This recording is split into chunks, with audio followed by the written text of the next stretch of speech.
Meu nome é Yolanda Silva e hoje nós iremos falar sobre o livro O Aparicionista de Friedrich Schiller. Esse escritor, ele é um filósofo alemão, né?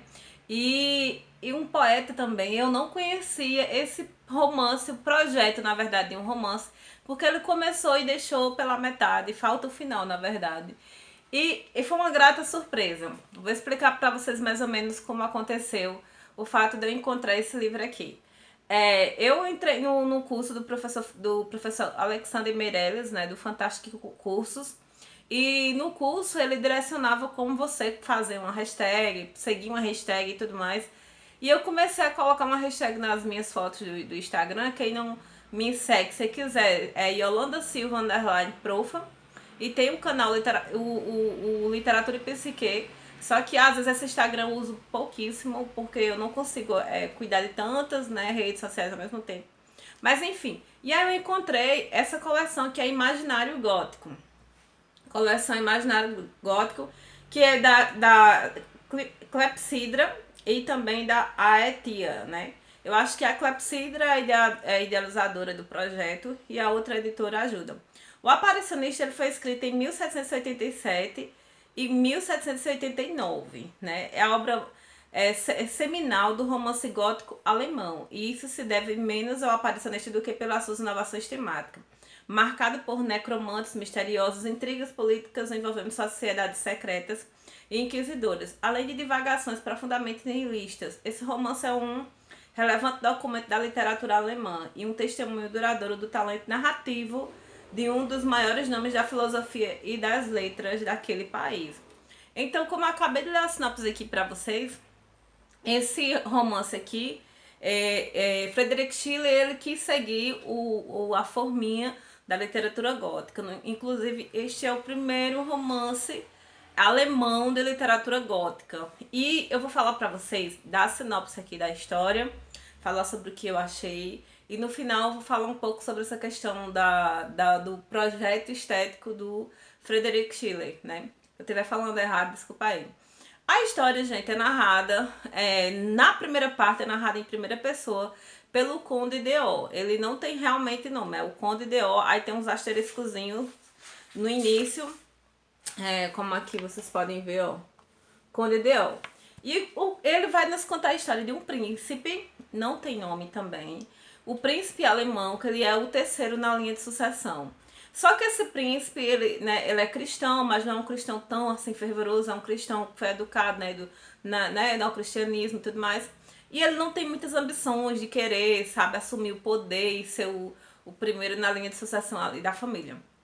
Acontece que esse príncipe, certo dia, quer viajar para Veneza. Então aqui nós vamos ter a história se passando numa das cidades mais mágicas do mundo. Eu amo água. Então, assim, você imagina Veneza, aquelas barcos, vou ali pra tomar uma num pub. Aí você, em vez de pegar Uber, pega um barco, pronto. É tipo isso aqui. E aí, eles vão, né, para Veneza. E o Conde de O é um cara muito racional, estuda demais e tudo mais, né? E o príncipe é aquela pessoa meio amorfa, meio sem forma ainda, sabe? Então, eles estão lá, né, andando em Veneza. O príncipe, lógico, como tem dinheiro, forma uma pequena corte, vai pra Veneza. E eles estão passeando ali numa praça em Veneza. E de repente aparece um cara, né? O aparicionista, que é um armênio, com a roupa muito singular, entrega uma carta e diz: olha, vai acontecer tal coisa, tal hora, e com alguém e tudo mais, e entrega o príncipe. Na verdade, ele começa a seguir o príncipe e o Conde de O, já começa eles olhando para aquela figura seguindo, eles ficam meio incomodados. Vamos sentar aqui. E o cara senta e depois de um tempo entrega esse bilhete. E por incrível que pareça, acontece uma parada, né? E aí, gente, começa aquela questão, né? A literatura gótica, de repente, no meio racional, natural, tudo mais, tranquilinho, aparece uma coisa meio sobrenatural. Por causa dessa carta, o príncipe acaba chamando o armênio para a sua corte, porque acontece algumas sessões, né, de, vamos dizer assim, tipo espiritismo, né, necromancia e tudo mais. E aí acontece uma parada muito sinistrona, né, dentro da corte. E aí é onde massa no início do livro, porque é o conde conversando com ele contando, né? Ele conversando com o príncipe. Então, eles procuram explicações científicas, sabe? Tipo, houve uma explosão, tal e bar. Eles usaram química tal, tal, tal. Gente, parece. Eles começam a investigar os fenômenos sobrenaturais de uma forma científica e minuciosa. Inclusive, a gente vai ler lá no final que tem tudo a ver com o próprio Frederick Schiller. Ele estudava muito essas paradas que estavam acontecendo na época dele. Aí, no finalzinho da primeira parte, que esse livro é dividido em duas partes, né? Na verdade, três partes. A última tá, tipo, incompleta. Na segunda parte, há uma treta lá entre o príncipe e o Conde de O. O Conde de O volta pra Alemanha, dá a entender. Mas ele fica preocupado com o amigo e ele pede para uma pessoa da corte ficar escrevendo, dando notícias sobre o príncipe. Então, a segunda parte do livro é toda epistolar, é toda em cartas. A gente vai saber o que está acontecendo com o príncipe por meio desse homem que vive na corte. E a gente vai ver, olha, assim, de uma página a outra, o quanto que o príncipe se transforma. Ele começa a fazer parte de uma sociedade secreta, começa a ficar um pouco devasso. Aí ele muda de personalidade. Se ele era um cara sóbrio, dá pra entender assim que o príncipe ela é meio, tipo, não tem uma personalidade meio formada. Ele vai de acordo com as amizades. Então, se o Conde de O era sóbrio, racional, Itaibá, foi embora, aí ele começa a se envolver com essas pessoas, né? Mais devassas, não sei o que mais lá, e começa o fuzuê na vida do príncipe. Ele começa a dar festas, inclusive se ele era um cara na dele, começa a ser um cara assim, sabe, super extrovertido, do introvertido virou um extrovertido, dando festas na sua corte e tudo mais. E aí, gente, vai acontecer outras paradas sinistronas, e sempre o Armênio está lá no meio das coisas. Mas tem uma parte que eu vou falar pra vocês que de todas as coisas assim que eu achei mais massa, e inclusive até marquei, é que tem uma parte em que aparece uma figura linda, maravilhosa, que é uma mulher, que ela vai se tornar um enigma para o príncipe, né? Para esse conde. Olha que imagem linda. Eu não mostrei pra vocês a imagem desse livro. Ele é muito caprichado. Ele é muito lindo. Eu abrindo um parêntese para apresentar o livro. Então, assim, essa mulher também tem toda uma intriga em relação a ela, sabe?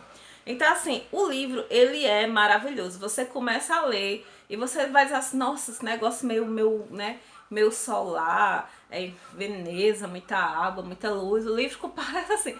Mas tem umas coisas sinistras que vão acontecendo e você vai descobrindo e tudo mais. O final do livro não tem, né? Porque esse é um projeto que Frederick Schiller deixou pra lá, não acabou.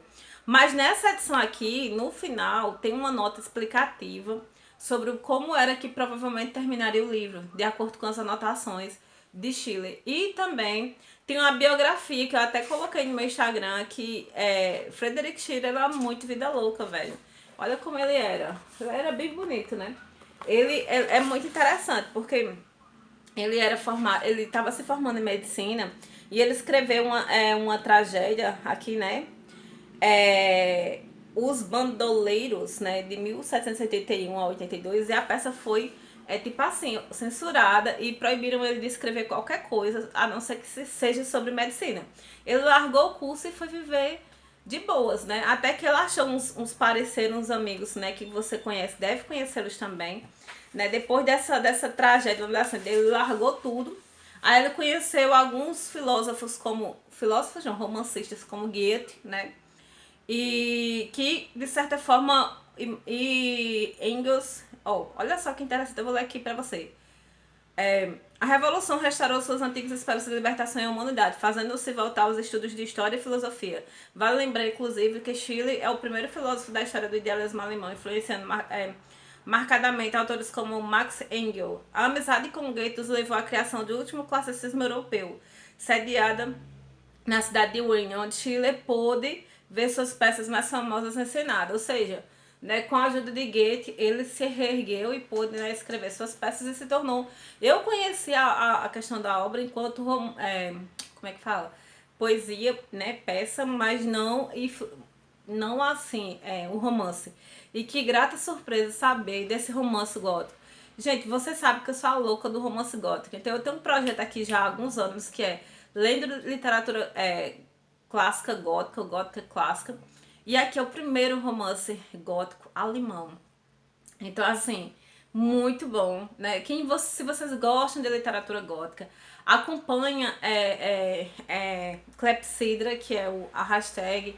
É, vocês podem seguir também a hashtag Coleção Imaginário Gótico, também Imaginário Gótico, que vocês vão conhecer outros romances. Eu vou mostrar pra vocês a coleção aqui mais pra frente, porque dessa coleção tem outros livros, né, também. E falta chegar um que eu quero muito. Quando ele chegar, que eu vou comprar no final do mês, aí eu vou fazer uma coleção. Então, assim, nesse livro aqui, eu falo em relação à questão da visão do gótico, né?